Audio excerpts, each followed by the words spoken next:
So very good afternoon everyone. इस class में हम लोग बात करने वाले हैं उसी टॉपिक के ऊपर जो हम इंपोर्ट को कंटिन्यू कर रहे थे। और आज मैं एक ऐसा खर्चा यहाँ पर चढ़ाने वाला हूँ जो जब आप खर्चे की एंट्री पास करोगे तो उस खर्चे पर सामने वाली पार्टी मान लो अनरजिस्टर्ड है या फिर वो खर्चा रिवर्स चार्ज में आता है। किस में आता है?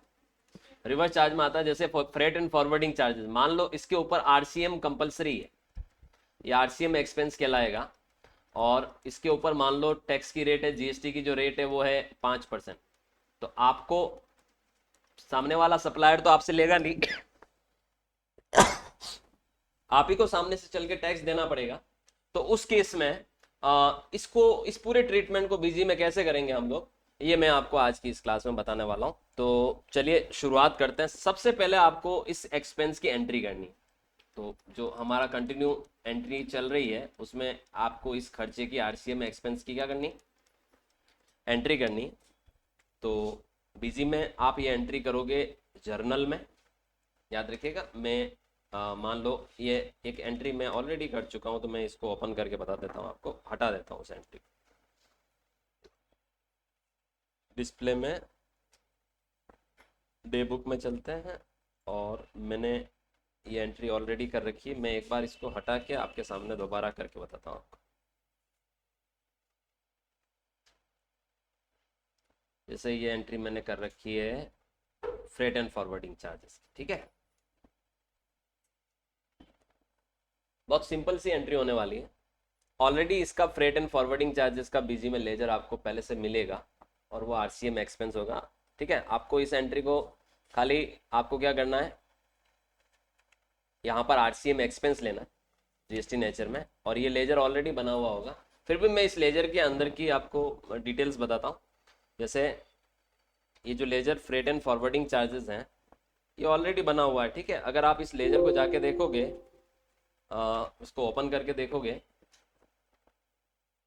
तो आपने ये लेजर ऑलरेडी बना मिलेगा। इसमें जीएसटी एप्लीकेबल दिख रहा है, सर्विसेज 5% है, ठीक है। इसका एसएससी कोड और इनपुट सर्विस और कंपलसरी कर रखा है आरसीएम नेचर। तो ये आरसीएम नेचर कंपलसरी मतलब इस पे हर हाल में क्या लगेगा, रिवर्स चार्ज लगेगा, ठीक है।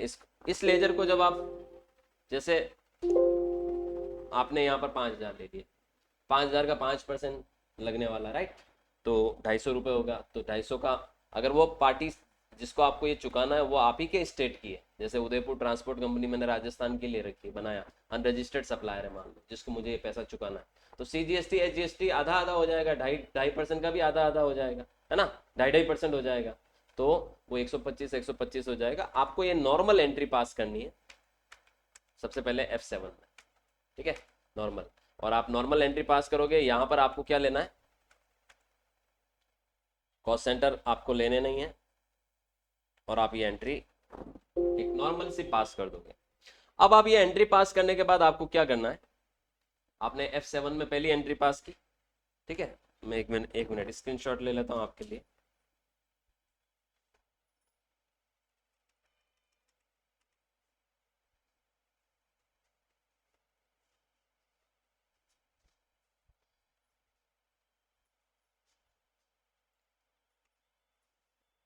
तो इस एंट्री का अपन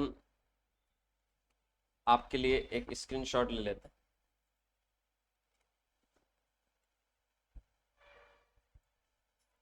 F7 आरसीएम एक्सपेंस की एंट्री।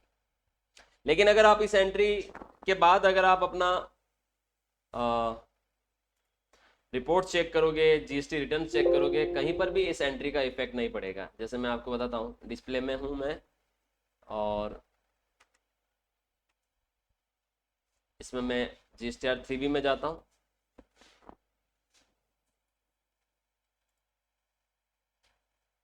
आपको कहीं पर भी ये 5,000 रुपए की एंट्री का टैक्स अमाउंट आपको यहाँ पर आता हुआ नजर नहीं आएगा, ठीक है, कहीं पर भी नजर नहीं आएगा। जबकि ये आपका आना कहाँ चाहिए, जैसे आप अगर रिवर्स चार्ज में आपने कोई इनवर्ट सप्लाई ली है, देखिए table number 3 inward supply liable to reverse charge, उसमें नजर आना चाहिए। तो ये नजर नहीं आ रहा है।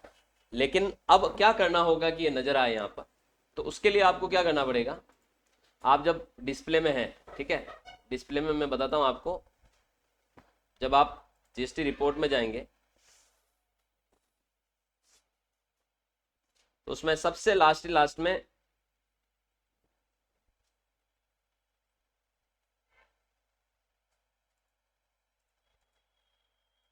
सॉरी ट्रांजेक्शन में जीएसटी मिसलिनियस यूटिलिटी करके एक ऑप्शन होगा ट्रांजेक्शन के अंदर, जीएसटी मिसलिनियस यूटिलिटी, और उसके अंदर एक ऑप्शन है check post consolidated RCM payable, उस पर क्लिक करना है। और आप वैसे ये एंट्री आरसीएम की मंथली बेसिस पे डेली बेसिस पे पहले लिमिट थी, अब तो मंथली बेसिस पे आपको आरसीएम चुकाना पड़ता है। तो मैं यहाँ मंथली बेसिस ले लूंगा। तो जैसे मैं इसको मंथली बेसिस लूंगा, अप्रैल महीना लूंगा और ओके करूंगा, मेरे को वो एंट्री यहाँ नजर आएगी। 1 अप्रैल की है, उदयपुर ट्रांसपोर्ट कंपनी पार्टी है, फ्रेट एंड फॉरवर्डिंग चार्जेस है 5,000, टैक्सेबल वैल्यू है 5% रेट है, 125 C GST H GST input service है, राइट। और अभी जो मेरे को ये एंट्री यहाँ नजर आ रही है, यहाँ पर आप देखिए लाइबिलिटी पोस्टेड में अमाउंट नजर नहीं आ रहा है, बल्कि पेंडिंग लाइबिलिटी में नजर आ रहा है। कहां पर? पेंडिंग लाइबिलिटी में। तो आपको क्या करना है, मैं इसका भी स्क्रीनशॉट आपके लिए ले लेता हूं यहाँ पर, ठीक है। कहां जाके देखना है आपको?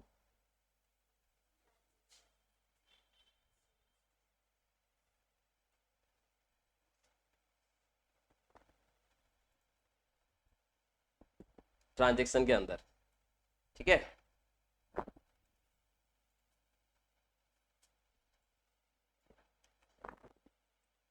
थोड़ा जूम कर देता हूँ, हेडिंग डाल देता हूँ इसकी। ये हो जाएगा हमारा स्टेप नंबर 8।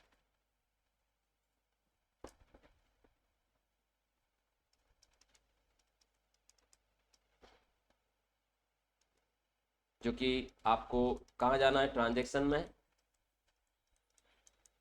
ट्रांजेक्शन में जीएसटी मिसलिनियस यूटिलिटी में, है ना। वहीं गए ना हम, वापस देखिए आप ट्रांजेक्शन में कहाँ गए? जीएसटी मिसलिनियस यूटिलिटी में, वहां check post consolidated RCM payable, तो चेक करिए या पोस्ट करिए, पोस्ट भी यहीं से होगी एंट्री, चेक पोस्ट कंसोलिडेटेड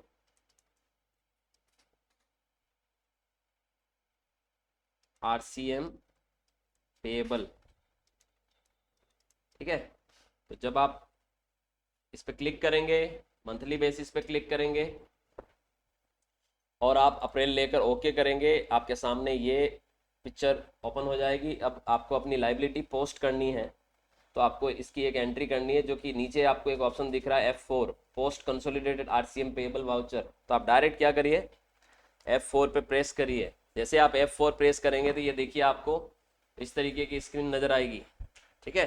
तो इस स्क्रीन में वो आपको बोलेगा कि ये लेजर इसमें क्रेडिट होने वाले और ये लेजर डेबिट होने वाले हैं। आप देखिए पेएबल वाले लेजर सारे क्रेडिट हो रहे हैं, इनपुट वाले लेजर सारे डेबिट हो रहे हैं। आपको कुछ भी नहीं करना है, यहाँ जो आपकी वाउचर सीरीज है मेन लेकर आपको सेव करना है, ठीक है। तो मैं इसका भी स्क्रीनशॉट आपके यहाँ पर डाल देता हूँ। ये स्क्रीन आएगी, ठीक है। तो आपको इस स्क्रीन पर आपको क्या लेना है, मेन लेकर इस स्क्रीन को क्या कर देना, सेव करना है। जैसे आप सेव करेंगे वो बोलेगा आप कंसोलिडेटेड आरसीएम पेएबल की एंट्री करना चाहते हैं, मैंने कहा यस। ये देखिए ऑटोमेटिक सॉफ्टवेयर आपकी एंट्री बना दी, जिसमें इनपुट का लेजर डेबिट हो रहा है, CGST input available RCM debit, HGST input available RCM debit 125 से, और सीजीएसटी आउटपुट आरसीएम क्रेडिट और HGST output RCM credit. Automatic ही सॉफ्टवेयर ने क्या कर लिया, एंट्री बना ली। इस एंट्री को हम लोग यहाँ पर पोस्ट कर देते हैं, ठीक है। सॉफ्टवेयर ऑटोमेटिक ही ये एंट्री आपकी क्रिएट कर लेगा, आपको कुछ भी नहीं करना, एंट्री को सेव करना सीधे सीधे बस। अब जैसे ही आप इसको सेव करेंगे, ये 30 तारीख में सेव हो रही है। हालांकि हम वैसे बाइट एक तरह से 30 तारीख में ही सेव होगी, लेकिन आप इसको जैसे आप चाहो तो आप इसकी तारीख को क्या कर सकते हो, आप अभी अपन सारी एंट्रीज किस में कर रहे हैं, 1 तारीख में, तो हम 1 तारीख करके इसको सेव कर देंगे, ठीक है। ओके,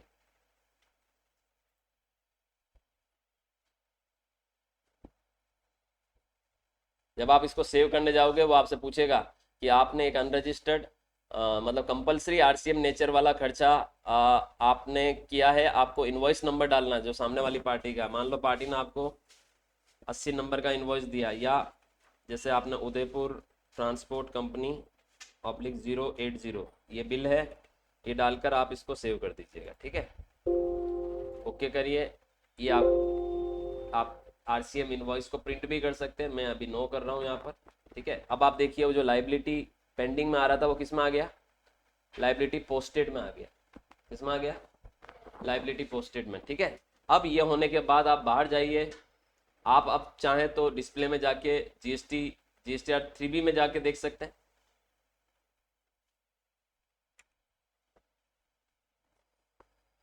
आपकी इनपुट और लाइबिलिटी दोनों नजर आएगी। ये देखिए लाइबिलिटी साइड में नजर आ रहा है, inward supply liable to reverse charge में लाइबिलिटी है 125 की। और आप अपनी आईटीसी में जाके देखोगे तो भी आप देखिए inward supply liable to reverse charge में 125 की आईटीसी नजर आ रही है, यानी जीएसटी के रिटर्न में इसका रिफ्लेक्शन दिख रहा है जीएसटीआर 3B में दोनों तरफ। ठीक है, और इसके बाद अगर आप बैलेंस शीट भी देखते हो अगर अपनी, ठीक है, तो जैसे अब मैं बताता हूँ आपको कि मान लो आपने अपना बैलेंस शीट देखना है, तो आप अपना बैलेंस शीट चेक करो।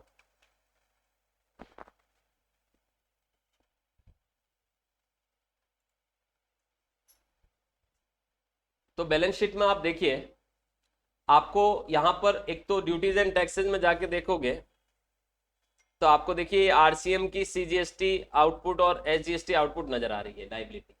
और आरसीएम में जो लाइबिलिटी होती है वो हमेशा हमें अपने इलेक्ट्रॉनिक कैश लेजर से पे करना होगा, मतलब वो कैश में चुकानी पड़ती है।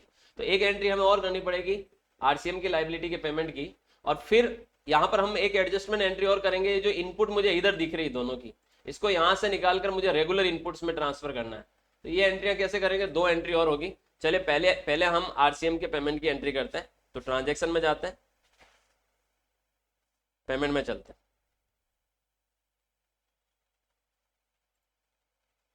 ऐड करते हैं,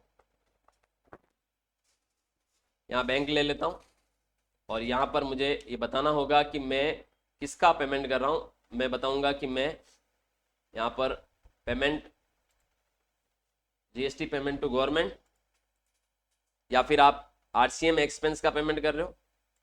ठीक है, डेबिट में आप कौन से लेजर लोगे, सीजीएसटी आउटपुट आरसीएम 125, वापस डेबिट एसजीएसटी,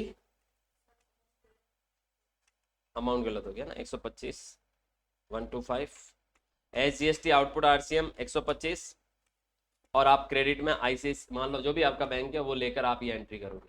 ये आरसीएम एक्सपेंस की जो पेमेंट की एंट्री है, जहां पर आपकी आरसीएम की यहाँ जीएसटी नेचर आरसीएम एक्सपेंस की जगह जीएसटी पेमेंट टू गवर्नमेंट कर देते हैं अपन, जीएसटी पेमेंट टू गवर्नमेंट। ठीक है, इसको मैं प्रिंट स्क्रीन कर लेता हूँ। ये एंट्री आपको इसके बाद करनी होगी, ये पेमेंट की एंट्री होगी।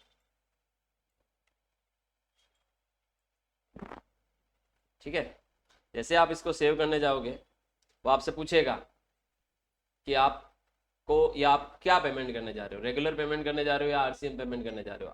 आपको क्या लेना है, आरसीएम पेमेंट लेना है। तारीख ले लेनी है, मान लो मैं 1 अप्रैल ही ले रहा हूँ। और ये देखिए ऑटोमेटिक सीजीएसटी एसजीएसटी सॉफ्टवेयर ले रहा है। आपको अपने चालान वालान की डिटेल यहाँ पर डाल देनी है। ठीक है, चालान नंबर वगैरह आपने जैसे मान लो ये डाल दिया, चेक से पेमेंट किया तो चेक नंबर वगैरह डाल दिया, बैंक का नंबर कोड वगैरह डाल के आपको सेव कर देना। ठीक है, ये आपका पेमेंट हो गया। अब जब आपने पेमेंट कर दिया है तो आप अपना बैलेंस शीट में जाके, ठीक है, चेक करेंगे तो आपकी जो लाइबिलिटी है वो एक तरह से आपने जो अभी पे कर दी है, देखिए सीजीएस आपकी वो जो क्रेडिट आ रही थी है ना, वो खत्म हो गई। यहाँ वो दोनों लेजर आपके क्या हो गए, जो आउटपुट के लेजर नजर आ रहे थे क्रेडिट क्रेडिट में, दोनों क्या हो गए, खत्म हो गए। अब मुझे क्या करना है, ये जो आरसीएम की इनपुट दिख रही है मुझे अलग से असेट साइड में, इसको मुझे रेगुलर इनपुट में डालना है। मुझे इन रेगुलर जो इनपुट है उसमें मुझे इसको ट्रांसफर करना है, तो मुझे एक जीएसटी एडजस्टमेंट एंट्री और करनी पड़ेगी। ठीक है, तो वो एंट्री हम किस में करेंगे, F7 में।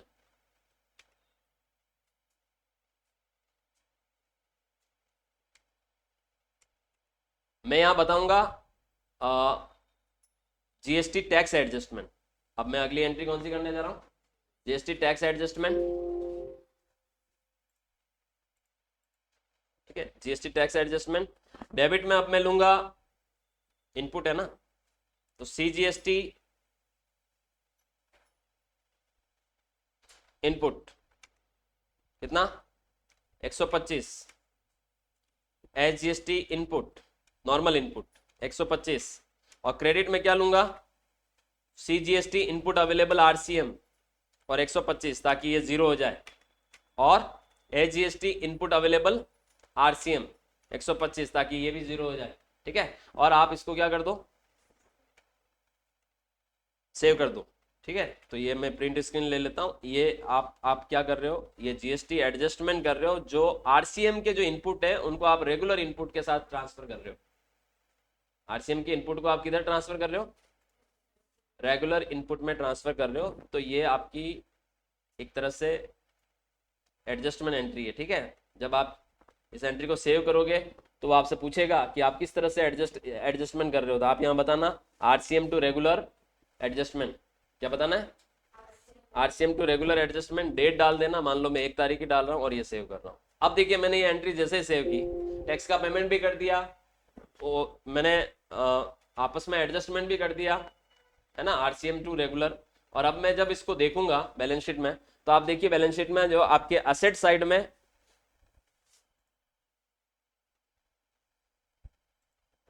कुछ तो गड़बड़ किया हमने।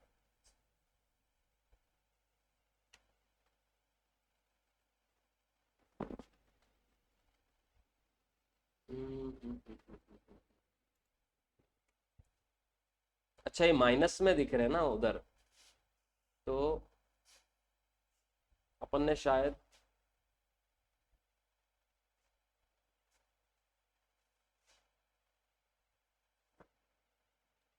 गलत एंट्री कर दी। माइनस में दिख रहे हैं ना, तो इनको आपको आपने क्या, ये एंट्री कंसोलिडेटेड आरसीएम पेबल,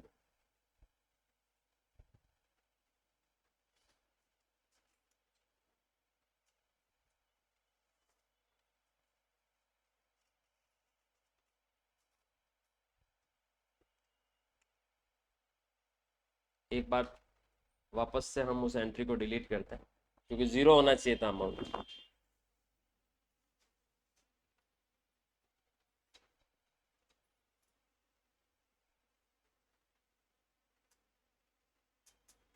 ये वाली एंट्री, ठीक है,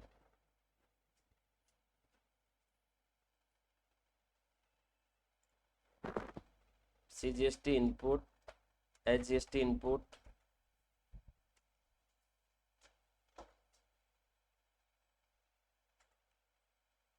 इसका बैलेंस जीरो हो ही गया है।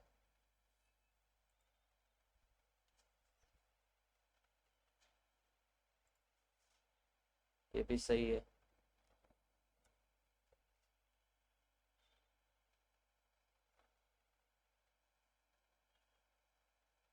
ये भी सही है वैसे।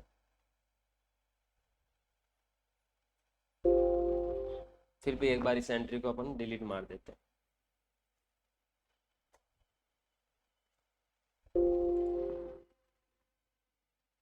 बैलेंस शीट में चलते हैं।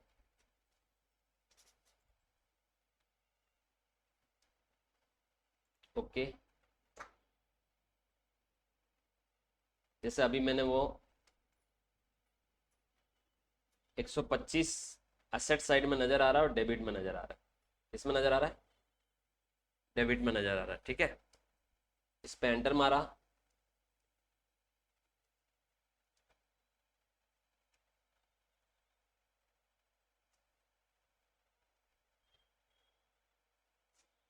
बैलेंस डेबिट बैलेंस नजर आ रहा है। ठीक है, अब यहां से हमें क्या करना है, और एंटर करूं,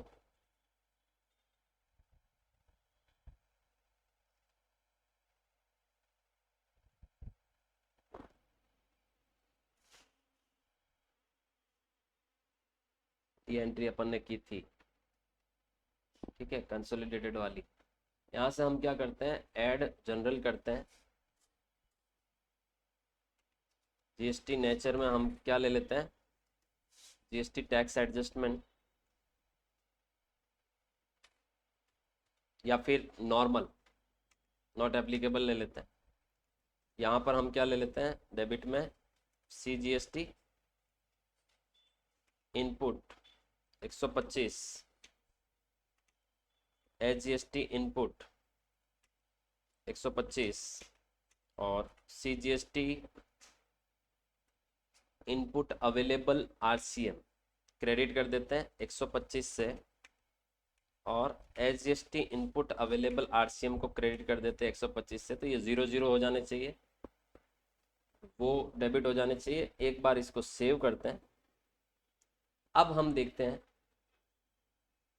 तो ये देखिए यहाँ से हट गए। तो हम क्या मिस्टेक कर रहे थे, ये यहाँ से हट गए दोनों लेजर, ठीक है। और आप ड्यूटीज एंड टैक्सेस में जाके देखोगे तो आपकी वो जो CGST की इनपुट है वो बढ़ी हुई नजर आएगी। वो 125 भी इसमें अप्रैल में जाके देखोगे, चेक करोगे तो आपको ये बढ़ी हुई नजर आएगी और ये 125 भी यहाँ पर ऐड होती हुई, ठीक है। तो आप जो एंट्री कर रहे थे उसमें अपन जो एंट्री कर रहे थे उसमें एक गलती कर रहे थे हम। वो गलती ये थी, यहाँ GST नेचर लेना ही नहीं, नॉर्मल सी एंट्री पास करनी है F7, ठीक है। तो इसको मैं नॉर्मल सी एंट्री पास कर देता हूँ। कि मैंने पहले यहाँ GST एडजस्टमेंट ले लिया, एडजस्टमेंट नहीं लेना बल्कि सिंपल एंट्री आपको पास करनी है। उसके बाद बैलेंस शीट में जाके देखोगे करेक्शन आपको नजर आ जाए, ठीक है। सो ये इस तरह से पूरा एक सिस्टम चलता है जब आप RCM की अकाउंटिंग करते हैं। और अब मैं इसको सबको यहाँ पर नाम भी दे देता हूँ, किस किस केस में मैंने क्या क्या करना है। तो ये 8th नंबर की स्टेज देख ली हमने।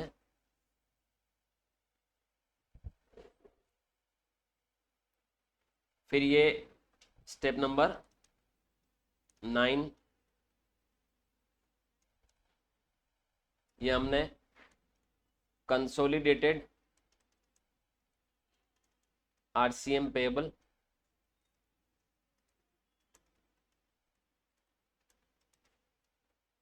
की एंट्री डायरेक्ट पोस्ट की थी, डायरेक्ट पोस्ट की थी। यहाँ पर मैं लिख भी देता हूँ, डायरेक्ट पोस्ट, पोस्टेड, है ना। फिर हमने एक एंट्री यहाँ पर पेमेंट की थी, स्टेप नंबर 10।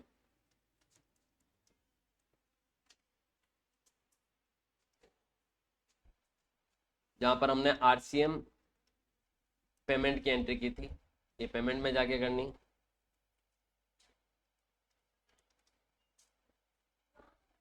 और फिर हम स्टेप नंबर 11,